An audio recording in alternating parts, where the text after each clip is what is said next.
Okay, today's topic will be first 90 days.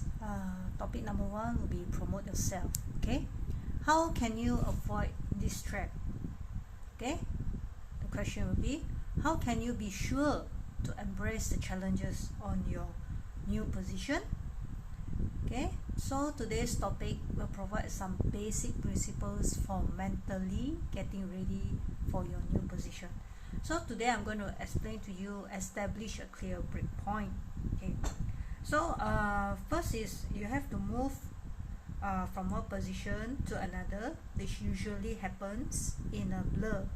Alright, normally you are not certain, so you rarely get much notice before being thrust into a new job. So a lucky new leader normally gets a couple of weeks, but more often the move is measured in days. So normally you'll be get caught up in a scramble to finish up your old job, even as you try to wrap your arms around the new one. And even worse, okay, you may be pressured to perform both jobs until your previous position is filled, making the line of demarcation even fuzzier. So because you are not getting a clean transition in terms of job responsibilities, it's very important or essential, okay, to discipline yourself to make the transition mentally. Pick a specific time, such as a weekend, and use it to imagine yourself being promoted. Okay, consciously think of letting go the old job and embracing the new one. Think hard about the differences between the two and in what way you have to think and act differently. Okay, take the time to celebrate your move, even informally, with family and friends. Okay, use the time to touch base with your informal advisors and counselors and to ask for some quick advice. Okay, the bottom line is, always remember, do whatever it takes to get into transition state of mind. Make sure that. Okay, next, hit the ground running. Your transition will begin, okay, the moment you learn you are being considered for a new job. Okay, so you see the picture below, figure 1-1, there is key transition milestones. Okay, it ends roughly 90 days after you begin the job. Okay, by this point, key people in the organization, like your bosses, peers, and direct reports, expect you to be getting some traction. A 3-month time frame is not a hard and fast rule. It depends on what the situation that you are entering. Regardless, you should use the 90-day mark, okay, as a key milestone for planning purposes. It will help you, okay, confront the need to operate in a compressed time frame. If you're lucky, you may get a month or more of lead time between learning you are being considered and sitting in the chair. Use that time to begin educating yourself about your organization. Regardless of how much preparation time you get, start planning. Okay, you have to start planning what you hope to accomplish by specific milestones. You probably won't have much time, but even a few hours of pre-entry planning go a long way. Begin by thinking about your first day in the new job. Okay, what do you want to do by the end of that day? Then you move to the first week. Then focus on the end of the first month, the second month, and finally the 3-month mark. These plans will be sketchy, but the simple act of beginning to plan will help you clear your head. Okay, the third one will be assess your vulnerabilities. Okay, you have been offered your new job position because those who hired you think you have the skills to to succeed. You probably do. Okay, but we saw in earlier example that you have been faced. Okay, it can be fatal, okay, to rely too much on what made you successful in the past. Okay, as an expression, okay, everyone has an urge to work at one level below where they are, but you need to work where you are, not where you were. Always remember that. One way to pinpoint your vulnerabilities is to assess your problem preferences, the kinds of problems toward which you naturally gravitated. Okay? Everyone likes to do some things more other than others. Okay? Your preferences have probably influenced you to choose jobs where you can do more or what you like to do. As a result, you perfect those skills and feel most competent when you solve problems in those areas, which reinforces the circle. This pattern is like exercising your right arm and ignoring your left arm. The strong arm gets stronger and the weak one atrophies. Okay, so the risk of cause is that you create an imbalance that leaves you vulnerable in situations in which success depends on being ambidextrous. Okay, so you can see here that the next table, okay, this is the table. Alright, simple tools, okay, for you to assess your preferences for different kinds of business problems. Fill in each cell by assessing your intrinsic interest in solving problems in the domain in question. In the first cell, for example, okay, ask yourself how much you like to work on appraisal and reward system. This isn't a comparative question. Don't compare this interest with others. Rank your interest in each type of problem separately. Okay, from scale 1, not at all, to scale 10, to very much. Okay, keep in mind that you are being asked about your intrinsic interest, not your skills or experience. Okay, after you finished, then only you can turn to your this page, okay, on how to transfer, okay, your ranking from this table to your another table. That's more detailed. Okay, so from here, when you transfer your ranking to the corresponding table, okay, then sum the 3 columns, alright, and the 5 rows. Okay, 3 columns and the 5 rows, the 3 columns and the 5 rows. Okay, you sum up, okay, from here. Okay, so this row represent, okay, this row represent preferences, okay, of different business function. Okay, the column total present your preferences among technical, political, and cultural. Okay,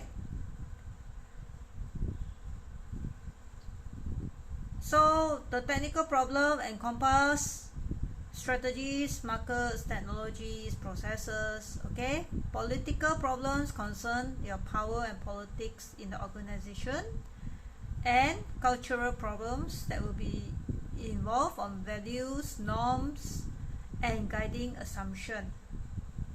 Okay, if your column total is noticeably lower than the others, it represents a potential blind spot for you. Remember, it's a blind spot. Okay, if you score high on technical and low in cultural or political, okay, this is an example, you may be at risk of overlooking the human side of the organization, okay, equation.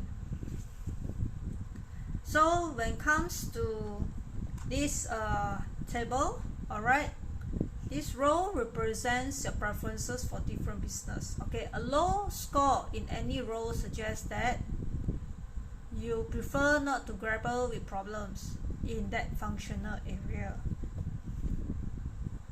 So as you can see, this will be the potential blind spot for you.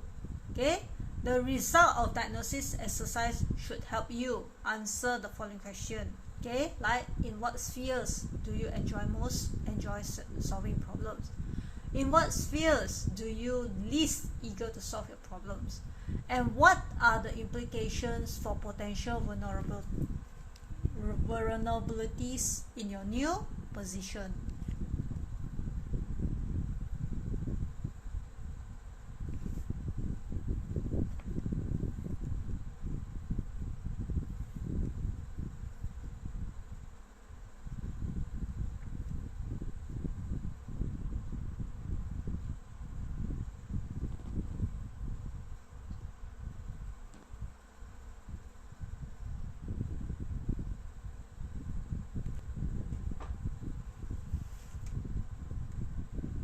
So these are the topics that you will need to discuss. Okay, you can do a lot to compensate for your vulnerabilities. 3 basic tools are self-discipline, team building, and advice and counsel. Okay, you need firstly to discipline yourself, okay, to devote time to critical activities that you do not enjoy and that you may not come naturally. Okay, beyond that, actively search out people in your organization, all right, whose skills are sharp in these areas, so they can backstop you, and you can also learn from them. All right, a network of advisors and counselors can also help you move beyond your comfort zone. These strategies, okay, will compensate your weaknesses, which will be discussed in later topic 7, that is build your team, okay, and topic 9, keep your balance, which is this topic 7, build your team, all right, and topic 9, keep your balance. Okay, so we will continue on. Watch out your strength. Okay, your weakness can make you vulnerable, but so can your strength. Okay, every strength has its attendant pitfalls. Okay, the qualities that made you successful so far can prove to be weaknesses in your new role. Okay, so though clearly a strength, attention to detail has a downside. All right, let's say you have you're attentive to detail. Okay, so there will be a tenant with a high need for control. Okay, so the results may be tendency of micromanage people in the area you know best. All right, so this behavior pattern can really actually demoralize the people, your people, who want to make their own contributions without intrusive oversight. Okay, next point, relearn how to learn. Okay, it may be long time since you face such a steep learning curve. All right, then you'll be like, suddenly I realized how much I didn't know. Okay, so this is normal, common layman from any leaders in transition. Same as me, I also will have this kind of thinking. All right, okay, you may have excel in a function or discipline. Okay, and now you find yourself in a general management position, or having flourished in line position, you may have been called on to manage in a staff position or a matrix management arrangement, or you may be joining a new company where you lack an established network and sense of culture.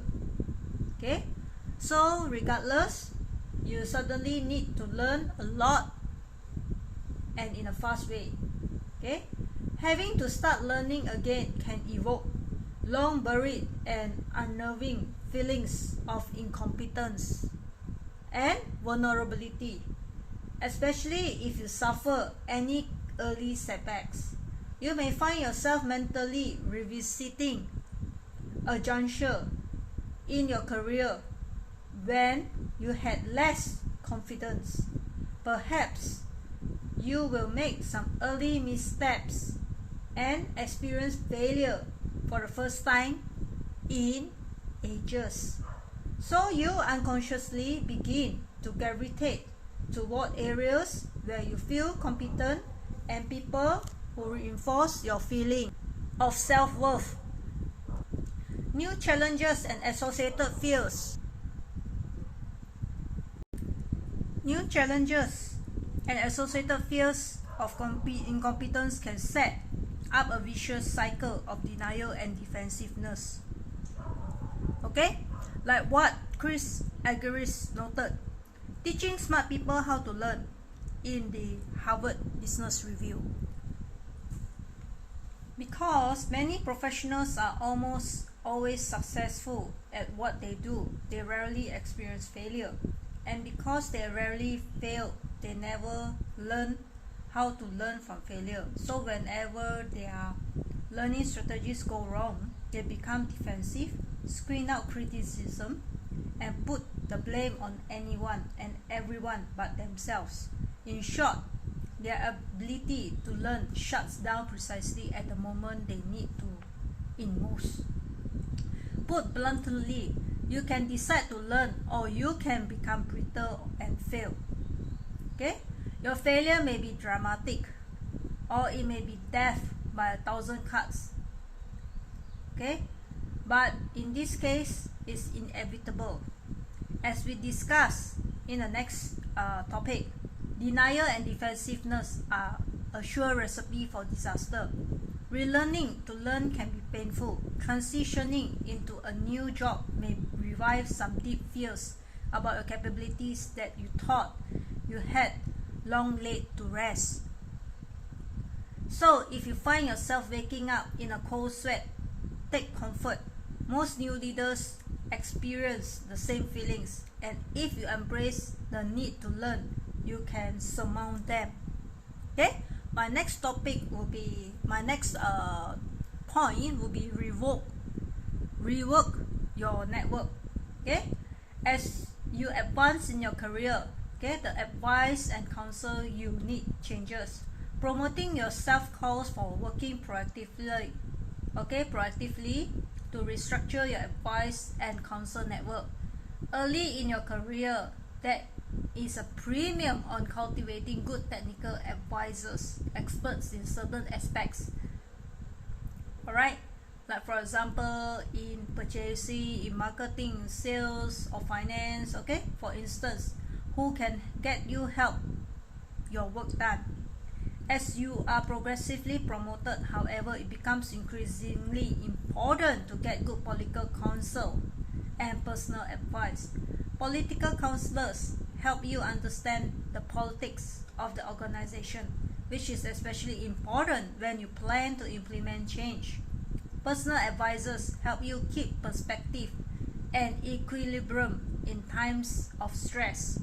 Okay, as discussed in topic 9, we'll be transforming your advice and counsel network is never easy. Okay, your current advisors may be close friends, and you may feel comfortable with technical advisors whose domain you know well. Okay, my next discussion will be watch out for people who want to hold you back. Okay, you consciously or not, some individuals may not want you to advance. Your old boss may not want you to let you go, for example. So you need to negotiate clear expectations as soon as you know when you'll be transitioning, about what you will do to close things out. This means being specific about what issues or projects will be due. Okay, okay, you'll be dealt with, and to what extent, and critically what is not going to be done. Take notes and circulate them back to the boss so that everyone is on the same page. Then hold your boss and yourself to the agreement. Be realistic about what you can accomplish. There's always more that you could do.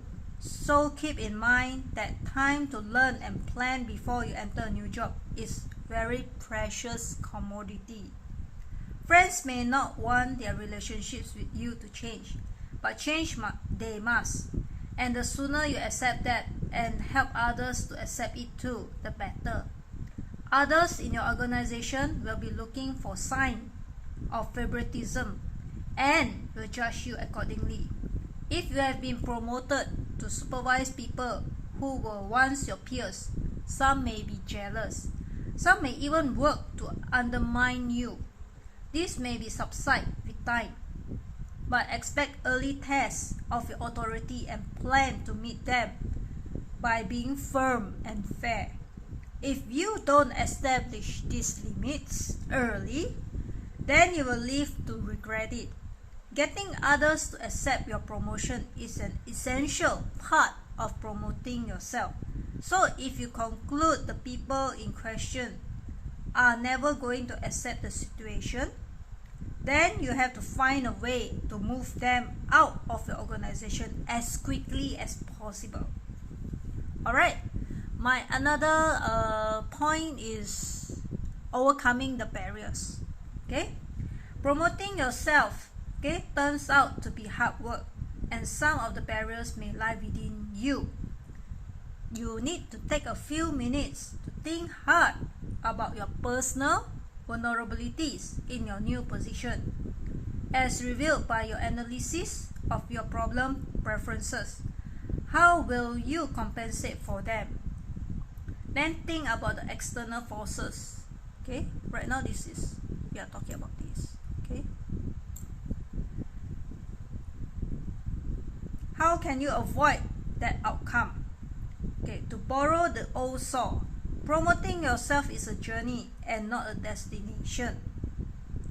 You will have to work constantly to ensure that you are engaging with the real challenges on your new position and not practicing, okay, work avoidance. It is easy to backslide into habits that are both comfortable and dangerous. Plan to you need to plan, okay, to re-understand, or you have any questions, you keep on asking yourself, am I doing all that I can to promote myself? You have to keep that in mind most of the time. So this will be the end of this topic 1. Okay, that is, always have an acceleration checklist. Okay, this list, like this one, okay, like below, okay, I will provide, okay, to you, okay, in order to help you to crystallize the key lesson and you apply them to your situation. Okay, use, okay, the below questions, okay, to guide your analysis, and you tailor your own 90 days acceleration plan. Okay, these are the questions. What had made you successful so far in your career? Can you succeed in your new position by relying solely on your strengths? Okay, if not, what are the critical skills you need to develop? Number 2, are these aspects of your new job, okay, are critical to success but that you prefer not to focus on? Why is that the case? How will you compensate for your potential blind spot? Okay, lastly, what do you need to do to ensure that you make the mental leap into the new position? From whom you might seek advice and counsel on this? What other activities might help you to do this? Okay, so I hope this first topic in this discussion in my channel. I hope that it helped you. Okay, as you know, reality hurts and reality sucks. Have a great day and hope this will help you.